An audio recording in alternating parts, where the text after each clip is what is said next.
I was fired. They said, Perri, I'm sorry you drew the short end of the stick because they had to appease the brand. Spending more time with my grandfather. He had a watch for every occasion. Redefining cool. What does that actually mean to you? I don't know if I've ever told this story. Tradition, craft, and culture. I'm pretty good at this Oprah thing, eh? Yeah, you good. The watch is fucking gorgeous. I would buy that in a heartbeat. Yeah. Please send me one. Hook your brother up.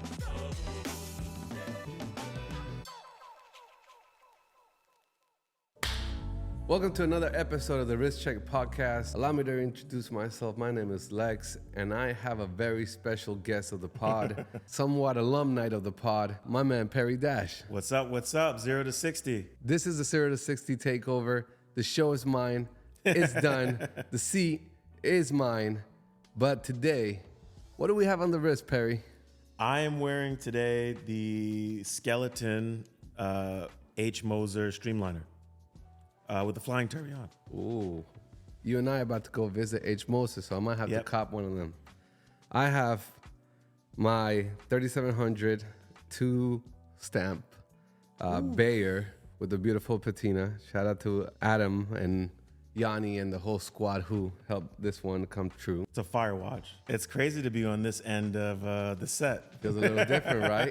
I'm like feeling the chair right now. You know what I mean? I'm sitting in the chair trying to get the heat. Very powerful seat. Man, I'm excited to have this conversation because we've been talking watches since we met, as we should have, because we met through watches. But I really found it interesting what you've been doing in the industry, the redefining of culture within a business that's very traditional. Yeah. And that led me to want to have this crazy conversation with you, not only about your collection, but about what you're doing. But to kick it off, because we have, I don't know, 40-some watches on the table. So we know you might be an addict. Yeah, a little bit. Did the passion start at youth, or is it something that developed as you were growing up and seeing pieces on maybe in your family members or just in culture overall? Because I see a Jacob, so we'll talk about the Jacob and what that means to both of us. It's kind of twofold. Like, I mean, I gravitated towards watches as a child, just like from like, I guess like a design and toy aspect. You know, like McDonald's was like the shit, right? Like you get a burger and it comes with a toy. It was like incredible. And then there was like a Batman watch that I really wanted. I got really excited about that. And so from then on, I was kind of always curious about watches, but then it really kicked off. I got a little older, and I was like spending more time with my grandfather, and he lived in Manhattan on by like Riverside Park, and I remember going in his room one time, and he had like this little, kind of like a little shelving unit like on his dresser, and he had like all of his stuff and knickknacks and stuff in there, but he had like multiple watches. And I thought that was strange because I was like, why does someone need more than one watch? And he broke it down to me in his terms, and he was basically like, you know, he had a watch for every occasion. He worked for the MTA for like 30 years, but he was also a jazz pianist. And so he was a session player and a club player for a lot of jazz artists from like the 60s on.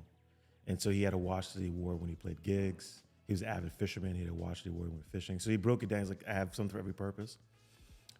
I don't think he considered himself a watch collector, but it was like my first time having insight to someone who like has multiple timepieces and their idea of like utility behind it.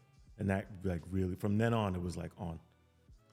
It's crazy how influential this idea of utility around something that now today, in today's world, I think is considered almost a luxury good, right? Like nobody's using your watch. As a matter of fact, we talk about this all the time. Like, how many people actually set every morning their watch?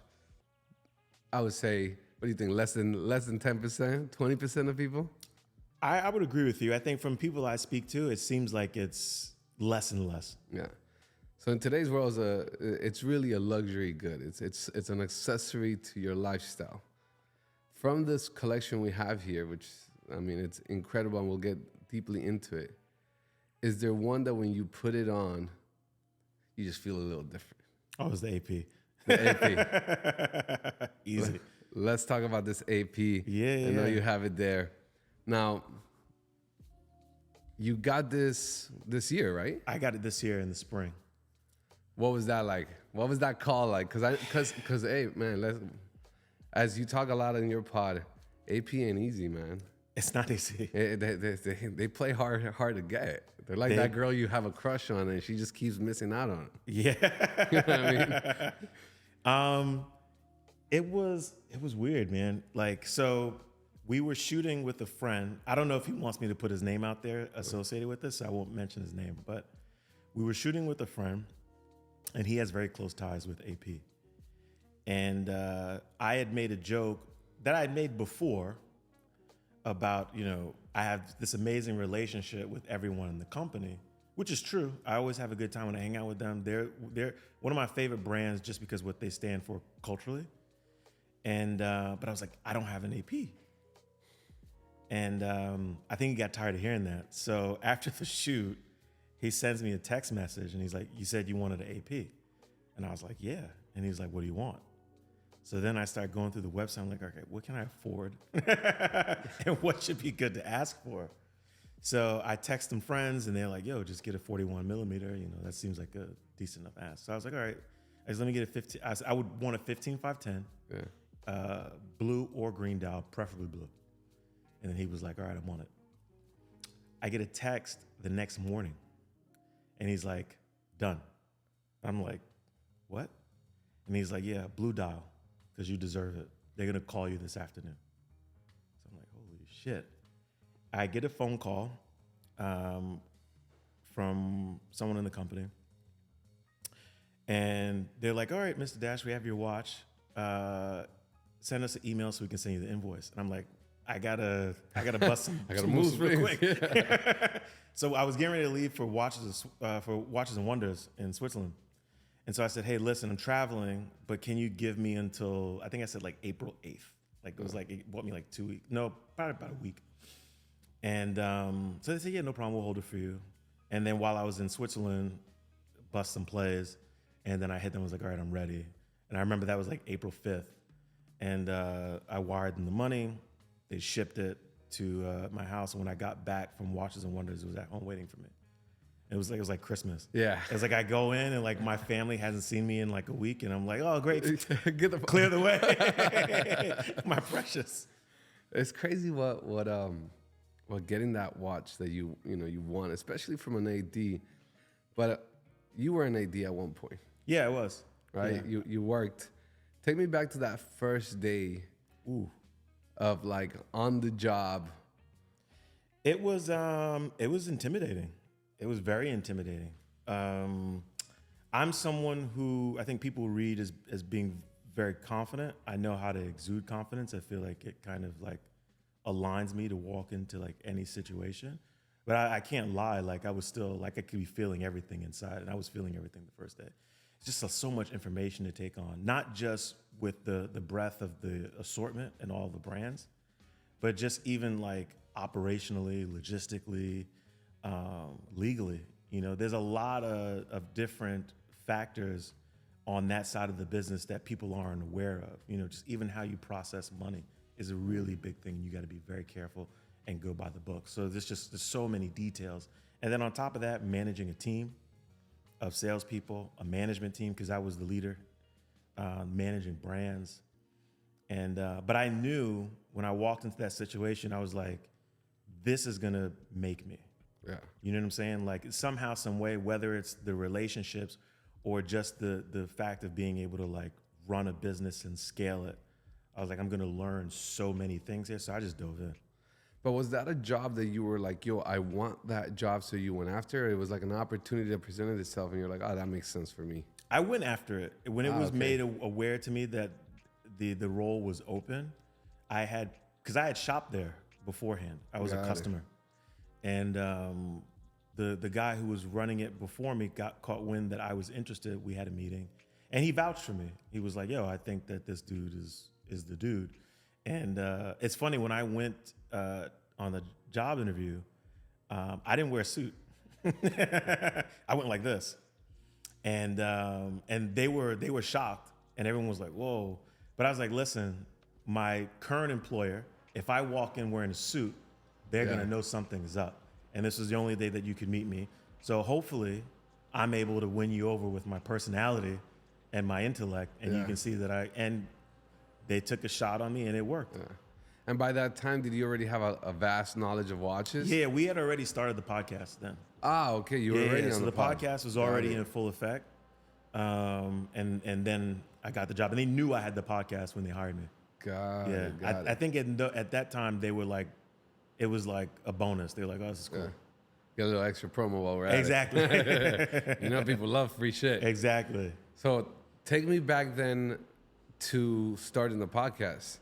What was the reason for starting the podcast? And when did it shift from like, I like watches, I got into it, my grandfather, like his idea of utilizing them as utility, but also from a collection point of view, like what was the trigger point that was like, oh no, this ain't like a passive thing I'm doing. This is like life now. It was COVID. It really was. All of it, actually. When COVID hit, I think like many people, you were just kind of just in the house trying to figure out like, what do I even do? And at that time, I was looking for opportunities to make money. I was still employed, but I started like teaching myself like about the stock market. I got into crypto, and then I was consuming all this watch content because I was surfing YouTube all day, and watches just kept popping up, So I was like consuming all of it. And I was like, yo, there's a whole world around watches that's happening that I wasn't even paying attention to. Yeah. And the deeper I got into it, then I went from like, oh, I want to start buying some watches again. And then crypto started pumping. So the stock market was doing well. I was like, yo, I got some bread. Like, I'm about to ball out. yeah, I was like, I'm about to get some watches. And then over the course of that time, everything lifted up. Yeah. Me and Rashawn actually were exchanging we started talking about watches again. And so we started following all these pages on Instagram. Then we just send each other images. Yo, look at this. This is cool. It was just like diving in. And then it became part of like my regular like consumption of content. And I was watching also a lot of like Joe Budden podcasts. And I was like, yo, it would be cool if you could like mix the two, right? I was like a group of friends, casually on a set, just talking about watches from a cultural perspective. And so I brought the idea up to my wife first, and who, God bless her, she thinks almost anything I come up with is like a crazy idea, but she's like, go for it. That's awesome. And so I spoke to Rashawn, and he was like, yeah, let's do it. So we found a studio in the financial district, and we just started shooting. And I knew then, I was like, if I'm gonna do this, I'm gonna do it right. So like I was encouraging the guys, I was like, yo, bring a change of clothes. We're gonna try to record as many episodes as we can in like the 2 hours that we have with this guy, so that we can like stock up episodes and then release them. And then that's what we did. And yeah, and then we just continued. Do you remember the first watch that you sold? Like as an AD? Like that first sale? So I didn't sell the watches. Okay. Because you were managing more of the team. I was managing the business, but in the position that I was in, you have to sanction certain sales, allocation. Got it. So I was allocating Patek, I was allocating Rolex, and I'm not sure if I remember the first one I allocated, but I remember the feeling. And you get a rush because there are two feelings that come along with it. Once you get to learn like who the players are in your shop, there's the whole like making dreams come true, which gives you like all the feels, when you see someone who's happy about getting a watch, because you like watches. Yeah. And it's like, yo, this dude is happy, like we made his day. Fantastic. And then there's the other side of the business, which people don't like, where you have to make deals. Yeah. And it's a necessary part of the business because, as someone who's running AD, it's still a business. You're given targets to hit. You got to make your numbers. So you have to leverage. You have to cut deals. You have to talk to certain clients are open to it. It's like, yo, I'm trying to get here. What do I need to do? Let's create a roadmap. And that is something that I really actually enjoyed, because then it was like doing business. Yeah. It was like we're doing math, we're hitting our targets, we're strategizing. really work in relationships with brands to make magic happen. And that was like, it was like hustling. Do you have to be reporting every sale to the brand? No, they get, so they get the numbers. Got it. Yeah, so they get reports and everything, and you know, we did exceptionally well, which is where a lot of my relationships have come from. Like a lot of the brands I work with today, they took a liking to me because we did really great business together. God, take me back to the last day. Oh God, I don't know if I ever told this story. So I was fired. And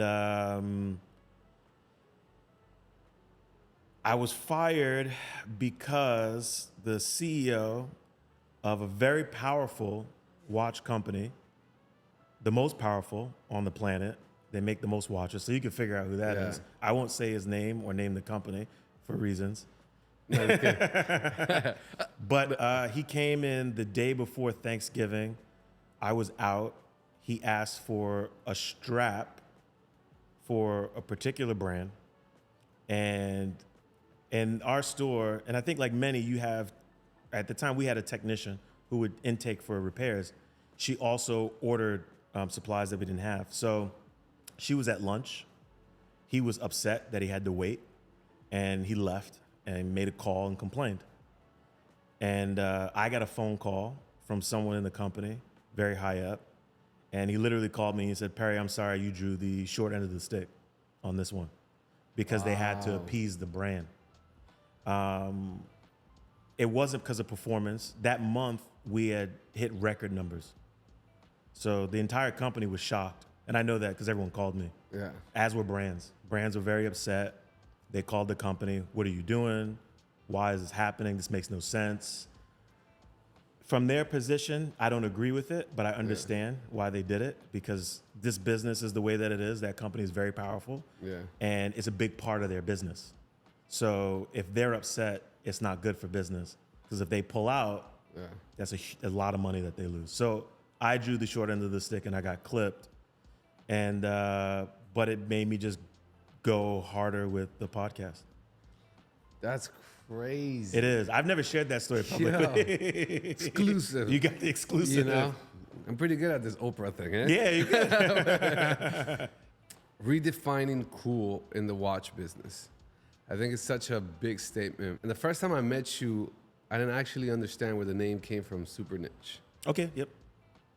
In the narrative, after obviously I dug deep into everything, I was like, oh, got it. Yeah. That's actually gold. It was. That's actually gold. What does that actually mean to you? Super niche? Redefining cool. Oh, redefining cool. For me, it means culture. You know, I'm a culture junkie. I not only want to know about everything, I want to know about where everything came from, how it works, but like really where it came from.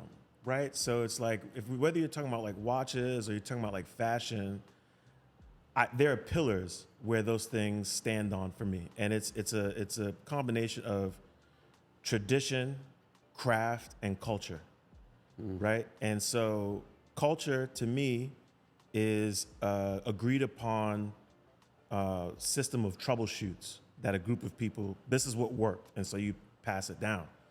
As you're passing that down, you develop crafts and you make things, and you might sell it and commodify it. And, but then once those crafts, which are developed out of utility, merge with the culture, they then become tradition.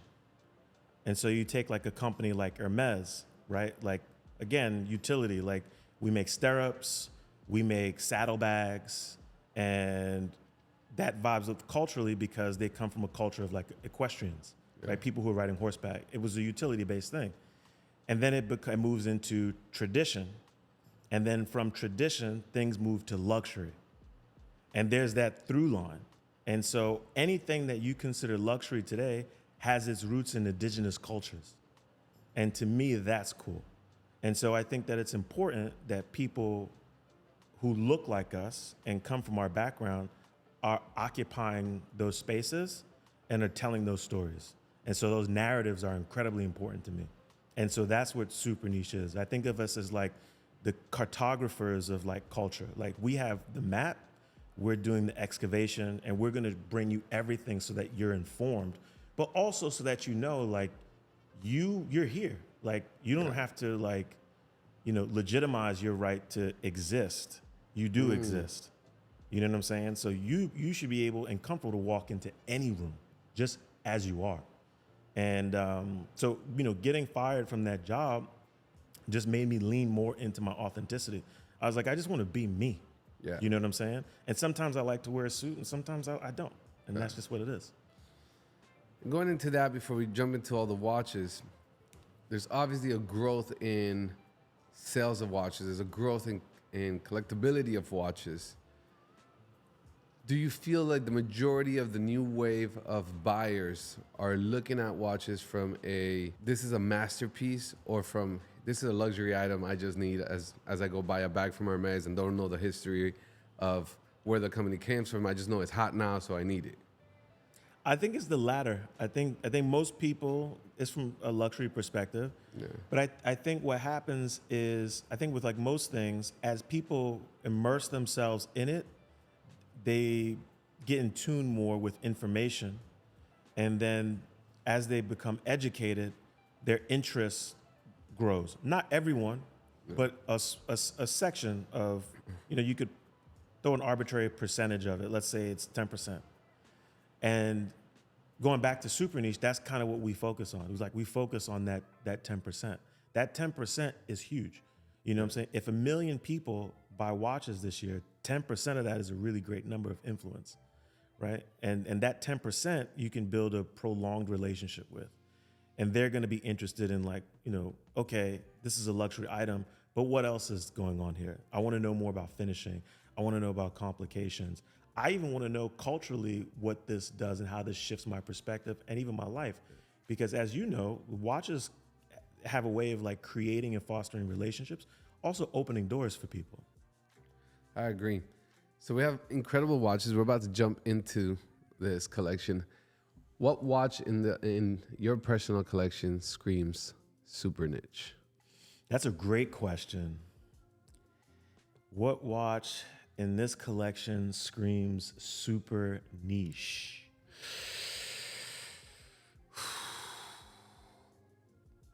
Oh, that's such a great question. Okay. I think Got a lot of heaters in here. there's this. I just want to say that. There's a lot of niche stuff here. However, I think maybe because there's two angles you could hit it from, right? There's like the people that we know in the watch world, they know what this stuff is. But then like people outside, they might not know. So I want to say the Tudor, the Big Rose Tudor. I think the reason why this screams super niche, it's definitely a conversation piece. Like I think more and more people are aware of Tudor and what it is today, but a lot of people don't know that like the cases used to actually be Rolex cases. And so that is a Rolex Oyster case with a Rolex crown, but it is a Tudor. And Rolex used to actually use like spare parts or make inexpensive parts in the same factories to produce these watches. And a lot of people know Tudor today for the shield logo, but there was a time when they used the rose logo. And the Big Roses, there are more than one in the market today. They're still hard to find in like really great condition. That one's pretty good. This is incredible condition. I got it in Japan. And so, the Japanese, they don't wear their watches. That's what I say. Either they don't wear their watches or they're really out here every night and like polishing them or something, because it's insane. I mean, the lugs on there are sharp. No, this is incredible condition. Yeah. And so to me, it's just like, it's one of those watches, like some people see it and they get it immediately. I've had people offer me money for that watch. And funny enough, still undervalued, you can get that watch for $3,000. Wow. In good condition. It's a beautiful piece. It's one of my favorites, and it's a manual wound movement. But it's pretty sick, and you can tell they never work because when you wind it, you hear the crunch. You feel it too. It's crazy. What watch would you never sell? Never, ever, ever sell. It would probably be that Rolex, the blue dial. So this is a special one. Yeah. It has a beautiful message in the back. Tell me about this watch. So that watch was a gift from my dear friend, who's a watch dealer, one of the best dealers in the country, Eric Wind of Wind Vintage. He lives in Palm Beach, Florida. And Eric and I have been friends for maybe just 2 years, 2 or 3 years. But Eric is someone whom anytime I'm with him, we just have an amazing time together. We laugh a lot. And his knowledge about watches, and particularly Rolex, is, I don't know anyone else that knows more. Eric is a very generous person. He likes to give his friends gifts. He also knows that I don't like gifts if you're gonna tell me about it. So he conspired with Rashawn to actually do this for me. And so when my daughter was born, he had it inscribed with her name on it, and he mailed it to the house. Did I ever tell you the story how I met Eric? No. So I really, I never used to put a name to the way that I felt like I manifested things. And I recently on You Versus You, my other podcast, I interviewed a doctor called Thomas Mayer who talks about synchronicity and how you can attract these things, but you just normally don't pay attention to them, so you don't realize how to use them in the roadmap or the breadcrumbs of life. And I was watching, I don't know what watch content I was watching online, but they were talking about, I think it was like a talking watch or something. They were talking to this female group, and they were saying, yeah, I got this watch from Eric Wind. And that was like the first time I heard the name, and I was like, that's so interesting. I wonder who Eric Wind is. It's also a great name. Yeah, no. Legendary, by the way. Like your last name is Wind. It can't get any better than that. But like, I heard the name there. Then like, call it a week and a half later, I'm watching some watch content and somebody else says, yeah, Eric Wind. I'm like, okay, who is Eric Wind? Then I'm on Instagram and I see this model right here. Oh, was it that one? Yeah. And I see somebody post this model and I was like, hey, that's actually, really cool. Like I like the color combination in that. The dial is, it might have been the black one actually. Which one was the first release? The black? The black one was the first one. Okay, so no, it was the black one. And so I saw this release and I was like, all right, I'm gonna look this man up. Yeah. I look him up and all of a sudden, as I'm looking him up, I'm like, okay, cool. He's a vintage watcher. He has a bunch of stuff. Didn't think too much of it. Fast forward the Grammys. So I'm at the Grammys with Will and, we're looking for Will to wear a piece. Cause I'm like, hey, watches have a big impact. He likes to wear watches, but he was, normally just getting the watches that are either gift to him or that are kind of the standard models you go to when you're buying watches and you're not really into the deep end of the watch game. Right. And I get to the room where we're dressing him and I see like 20 watches. And I'm like, oh, who brought these watches? Oh, I don't know. The stylist got a dealer to put some to see what Will wants. I was like, all right, cool. We go to rehearsal. And as I'm coming back from rehearsal, we come into the private elevator of the hotel and I'm walking and I see someone like, as I'm on the phone, I like literally see someone standing there and then I see a kid. And so I didn't pay attention to the adult, but I'm like, why is there a kid in this elevator? And I thought it was maybe a fan looking to get a picture with Will. So I like stared down and the kid is wearing the watch. Wow. So I'm like, hey man, nice watch. And he was like, oh, thank you. And I look up and it's Eric. That's so funny. And so I go back into the room and I'm like, is that the dealer that you guys were talking about? He's like, yeah, it's his name is Eric. I was like, funny enough. I went outside and I'm like, yo, Eric, you've been like, I foreshadowed this. Like you've been, literally your name has been ringing the bell. And we started talking and he gifted me that watch that day, awesome. Which is amazing. Talk to me a little bit more. So shout out to Eric, first of all, because that was such like a, foreshadowing of the relationship. That's so funny. But talk to me about some of the Eric Wynn acquisitions here, because I know you've bought a few from him, gifted a few. And obviously we have his collaboration here, but you have where's the tutor? You have a tutor as well. Yeah. Talk to me about some of these pieces. So Eric, he's very generous. And I think also he recognized the power of our influence very early. So it's definitely a combination of the two. So he knows if he sends us watches, we're gonna wear it. Yeah. And I think he's also confident in his taste in watches. So he's like, this is cool. You know, like there's no question about it. But we have a Seiko Sports that he did with Rowing Blazers. He did a series of different colored dials, and these like it came on bracelet, but it also came with like NATO straps. And Rowing Blazers is a clothing company that his buddy from college, Jack Carson, started. And I love this watch. Actually, it reminds me of Biggie Smalls, and I'll tell you why. That lyric, a T-bone steak, cheese, eggs, and Welch's grape. I always think of that when I see this. Yeah. You know, so yeah, that's a good one.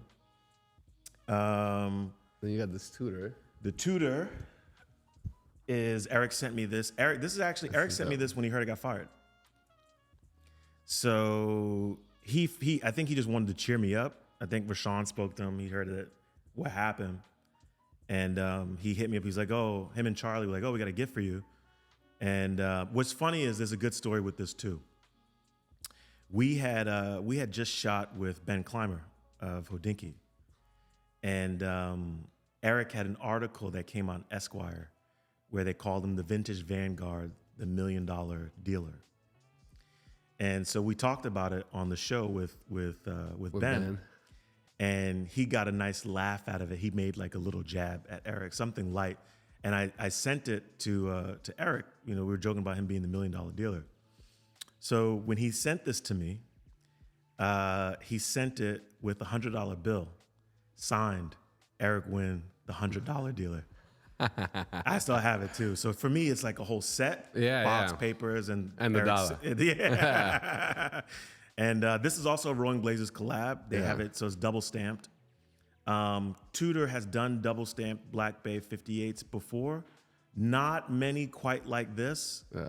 This with like the hot pink script. That's one of my favorite watches. The moment you wore it, I hit you. I'm like, yo, I need that. This is a watch that I would also never sell. Yeah. And so that's one of my favorite pieces. Yeah, I love this piece. And honestly, and like you said, the pink just stands out in that matte dial. It feels beautiful. like that the text from that movie Drive. Yeah. Yeah. It's got like very like 80s Miami Vice kind of feeling to it. All the collaborations they've done. I mean, I've hit Eric on a few of them. Like, hey man, so whenever you get one of them things back, let your boy know. They're killer. He's crushing it. I also bought that Pepsi from him. And that Pepsi, by the way, I think the second time you and I hung out, we switched watches. I forgot what I was wearing. You think you were wearing Nautilus? I was wearing that. Yeah. And I was like, yo, I'm ready to go with this one.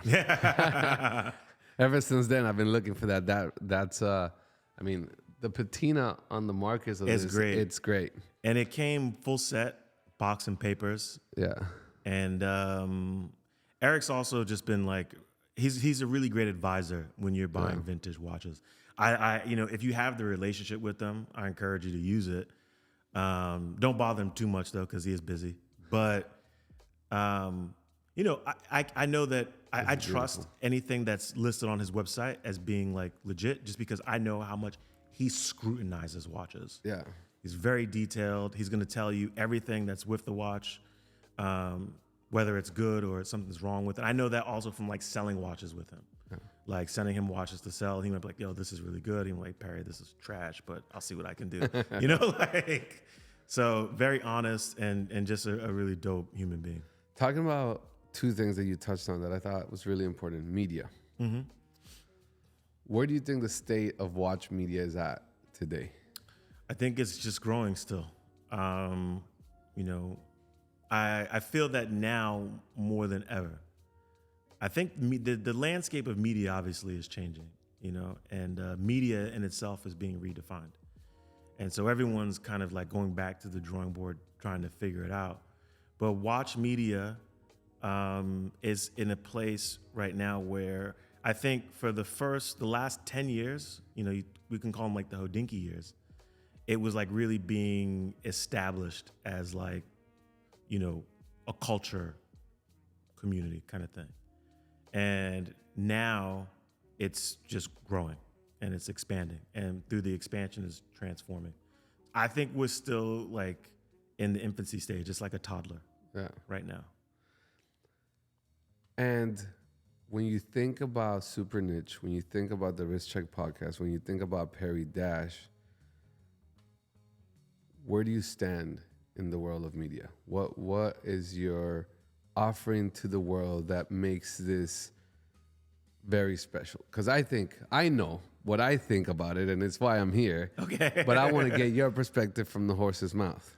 So for us, it's really like, I see us as like a catalyst for, I don't want to maybe describe it as change, but just for a different lens, a different perspective.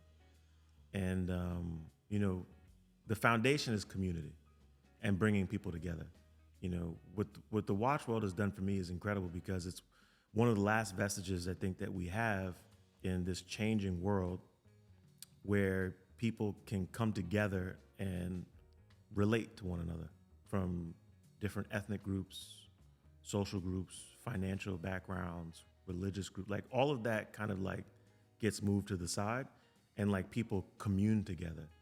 And it's very powerful because, I think for people from like my culture, from hip hop culture, black and brown people, to see us in this space move how we move, the goal is to really inspire people. And it's just like, like you exist in a time and a place where, especially if you live in this country, it's not much that can really hold you back. You have the ability to make a decision and to make a choice, right? And you can get busy. And that's what Super Niche is. That's part of it. And telling these amazing stories from amazing people from all backgrounds and all walks of life. And showing people, sort of like the real sauce. You know what I'm saying? Like if you love hip hop, you're gonna love Super Niche. If you love watches, you're gonna love Super Niche. If you love fashion, you're gonna love it. But our perspective on it is what I think people will really fall in love with, because you're gonna learn stuff here, right? And you're gonna learn why these things are cool, how they got cool. Like this is like the sauce. You get to see how the sauce is made. Remember Gucci was like, the sauce doesn't spoil. Like. Exactly.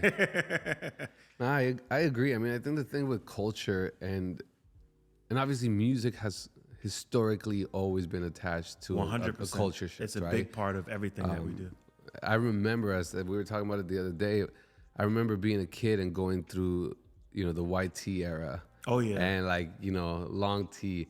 I remember also going through the rock era. I remember Limp Bizkit. I remember that era where you're like, this is a vibe as well. Like this mixture of hip hop and rock was a vibe, and how that shifted. When you look at Woodstock, when you look at these festivals and the energy that they carried on the era that they were made. In today's world, as per usual, music has influenced the watch culture and watch business in a way that is insane, right? You have the John Mayers, the Ed Sheerans, but you also have the Jay-Z's. Yeah. You also have like, you now see when everybody goes to the Emmys or the Oscars, the watches are as important as the outfit, like where that wasn't the case, 5 years ago. Now it's like, they're really going, you see what Swiss has done with Seneth and so on.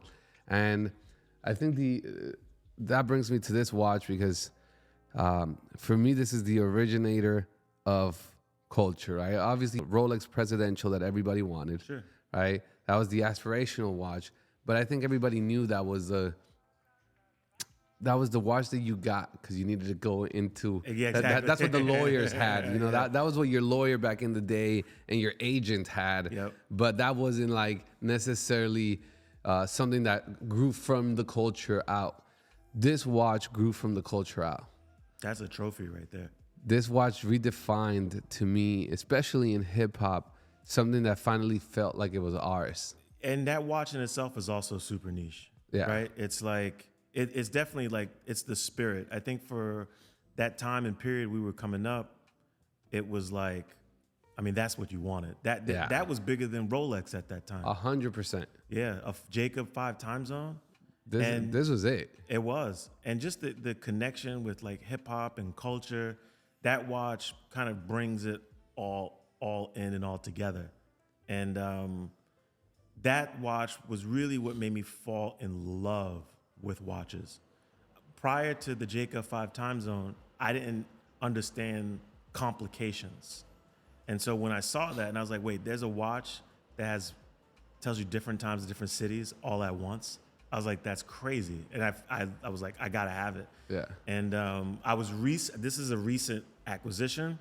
It was actually gifted to me by Jacob. And which is like, I mean, that's everything. Like Yeah. I'm a big Jacob fan and supporter. Yeah. I love his brand. I like Jacob watches. This is something that obviously he doesn't make these today. The stuff that he makes today are way more luxurious and complicated. Yeah. But I think as a starting point for his career, and you see where he's going, like to me, his whole story is hip hop because it's culture, it's music, it's innovation, it's art. You know, that thing is sick, man. It is, and I think it talks to me about, like, this for me reminds me of Chinatown only because I wanted one so bad that I bought my first one in Chinatown. And then I actually could afford one. And that was, I mean, this watch for me is my career. Yeah. Like this signifies the time when I was in New York really hustling. But what I think this watch did and what it shows about the power of music was that this isn't a highly complicated watch from, this is a quartz. Yeah. Right? But it was about design, it was about culture, and it was about a story. Yes. And I think so much about watch collecting is a story, is what the watch means to you, is the fact that you wouldn't sell that Rolex, is the fact that, he sent you this Tudor when you got fired, it's the fact that, this collaboration that signifies the fact that this watch means something to me because I met him through a time. And obviously that picture, Will wearing that University of Geneva went crazy viral, right? And that was a surprise too. Like when we saw that, I was like, oh wow, Will Smith in the UG, that's crazy. But in your POV, when you look at watches today and you look at the major brands, it's become about volume. Yeah. It's become about industrial structure, which is we're going to do the same watch as many times as possible. I know. Right? In order to maximize productivity, in order to maximize the sale of as many watches as possible. Now, back in the day when that wasn't the case, there wasn't the market that it is today, you can walk in and get a Rolex.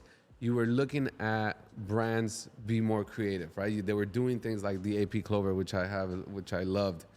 But in today's world, that is far and gone from the major brands. And not that they're not doing new movements and things, but it's really the redesigning of the same model over and over, because whether it's AP with the Royal Oak or Daytona, whatever it is, and it's opened this massive window for people now looking at independence. Yeah. What's your thought on independence? I love independence. Yeah, that's where all the excitement is right now, because it's new and it's fresh. What's happening in the independent scene in watches is what I imagine what it felt like when hip hop hit the scene. It's like, what is that? I got to go and figure out how to get more of that. And so when you have brands like Moser, you have, what Max Booster has been doing with MB&F, and then all these other brands popping up, even like Christopher Ward London. I have a Belcanto right there. Like that watch was a hit. It's like if Christopher Ward London was a band, that's a platinum plaque for them. Home run. Beautiful dial. And, to be able to experience a chiming watch for under $5,000 is sick. It's crazy. That would be a $50,000 watch if the insides were hand finished. It's insane. And so the variety of design and the variety of price point, I think, is great too, because you can have these experiences at more accessible price points. And if you have the spend, there's no place you can't go.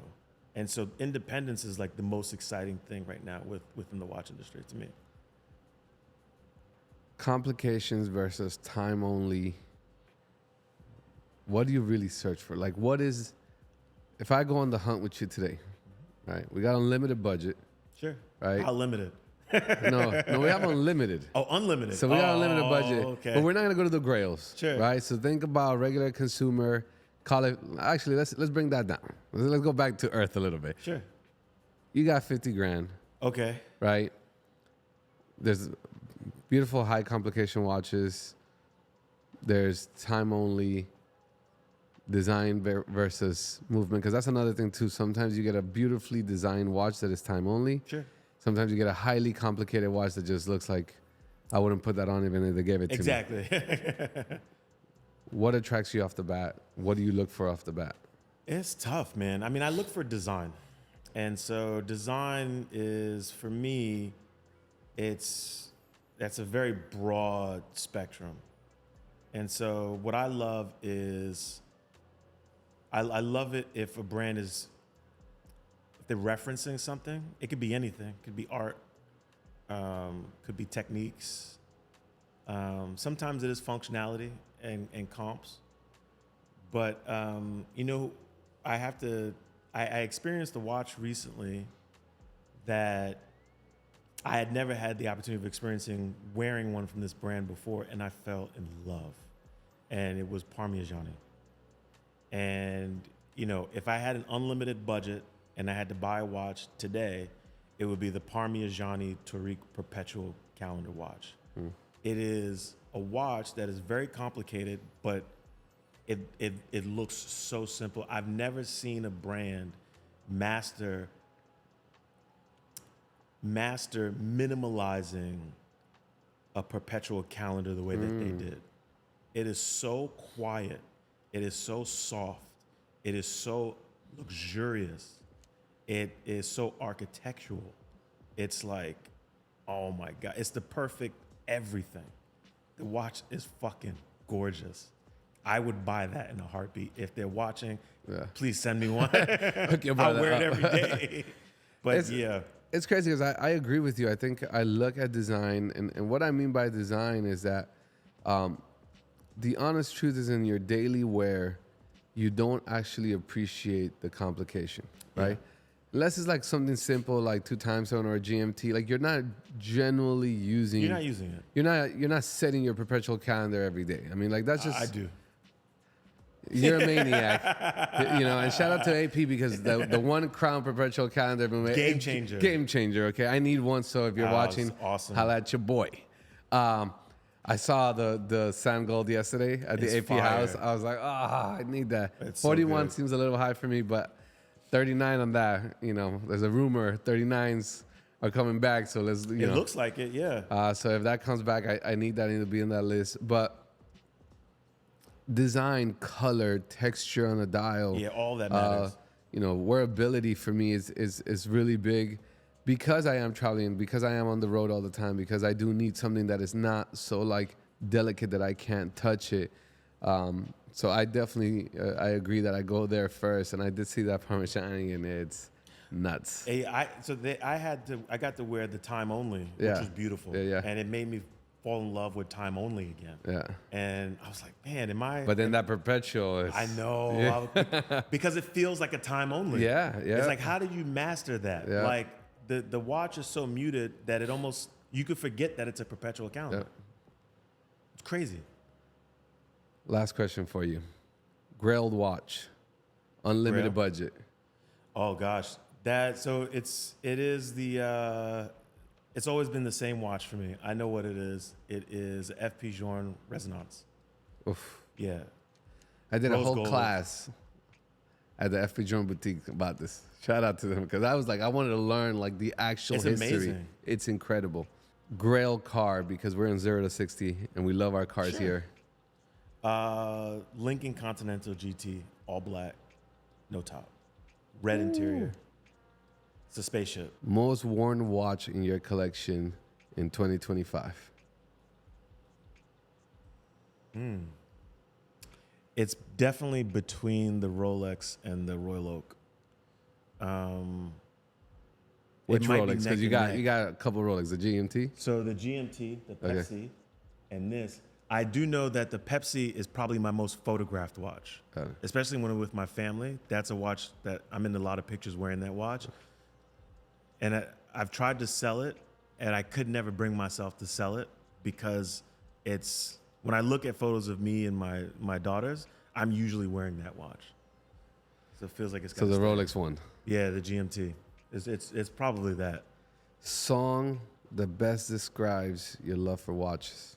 Oh, that's a great question. The song that best describes my love for watches. That's a hard question. There's a song that I want to say because it gives me the same feeling that watches give me. And that's Roy Ayers' Sunshine. That song comes on. You're on your high. You're feeling yourself. There's nothing wrong. Yeah. It's just you and that song. Everything disappears. And when I put on a watch in the morning and I wind my watch, I get that it's my quiet time. Yeah. Now some manifestation. Super niche, Rich Check podcast 5 years from now. Valued at a multi-billion-dollar company. I think I'm getting a free watch out of that one. Yeah.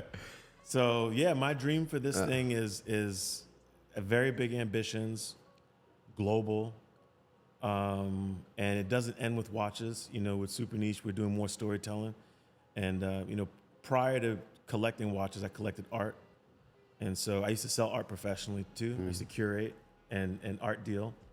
And so we're going to be talking about art and sort of like the behind the scenes, what's happening in the industry, collectors, curators, gallerists, artists, wine and spirits, food, music, culture, just everything.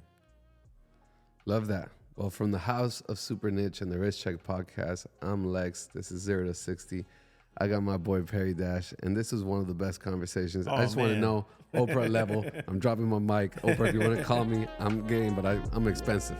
Yeah, respect. Thank you for being part of the show, man. Thank Appreciate you for having me. This has been a real pleasure.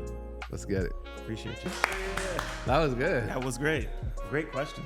It's going to be the best interview we've ever done.